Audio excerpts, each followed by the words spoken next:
melanjutkan ngaji kita di dalam kitab Fathul Qorib, masih dalam pembahasan hukum-hukum seputar ibadah kurban. Selanjutnya kali ini kita membahas tentang bagaimana cara kita, seandainya kita adalah orang yang berkurban, mengambil atau memanfaatkan daging kurban ini, bagaimana kriterianya, ketentuan-ketentuan yang berlaku seperti apa. Ketika misalkan posisi kita sebagai orang yang berkurban, diterangkan di dalam kitab Fathul Qorib, wala yakulu al-mudhohi, dan tidak boleh memakan, yaitu bagi orang yang berkurban. Artinya orang yang berkurban tidak diperbolehkan memakan syai'an, sedikit pun, minal udhiyatil manzuro, dari kurban yang hukumnya kurban nadar. Sehingga seandainya kita itu berkorban dan kurban kita ini adalah kurban nadar, yaitu kurban yang wajib, maka kita sebagai pengkurban tidak diperkenankan memakan sedikit pun dari daging kurban yang telah kita laksanakan tadi itu. Bal yajibu alaihi atasadduqu bijami ilahmiha. Wajib bagi si mudhohi, wajib bagi orang yang telah berkorban dengan kurban wajib tadi itu, ya kurban nadar, supaya mensedekahkan seluruh daging kurban yang ada.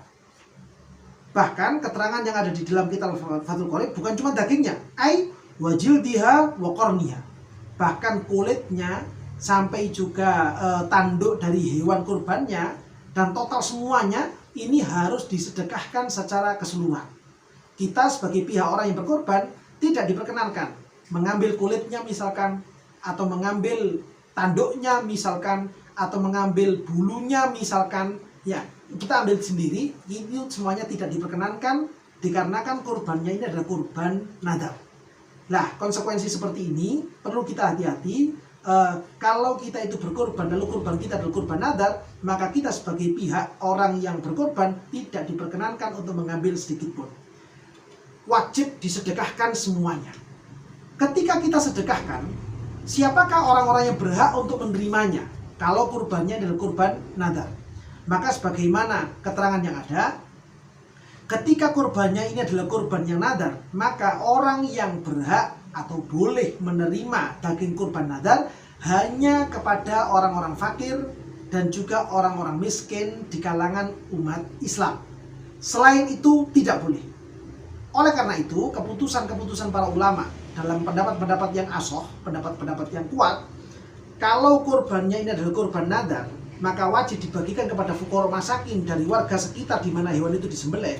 Jika seandainya orang fakir miskin di sekitar situ sudah tidak ada, maka para ulama menyatakan daging kurban nadar ini diperbolehkan untuk dilimpahkan kepada daerah-daerah yang lainnya. Selama ketika kita pindahkan ke daerah yang lain, di sana pun juga sama, diterima oleh orang-orang fakir atau orang-orang miskin yang hidup di daerah tersebut. Dan ini wajib kita laksanakan karena apa? Karena daging kurbannya adalah kurban nadar dan yang berhak menerima hanya orang-orang fakir dan orang-orang miskin saja.